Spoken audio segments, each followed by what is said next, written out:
This is the week 2 progress update for our downtown Belleville water main replacement project.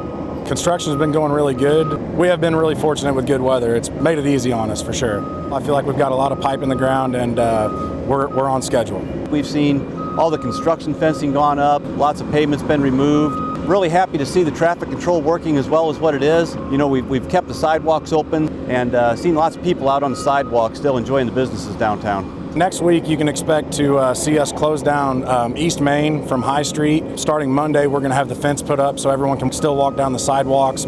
Just be patient with us. We're working through it and trying our best to get this thing done in a timely manner, and sidewalks will remain open throughout the course of the whole project. Local businesses and residents should know the project is on schedule. We're going to hit our September 1 deadline with no problem. We'll be open again for the Labor Day parade and all the festivities that take place downtown.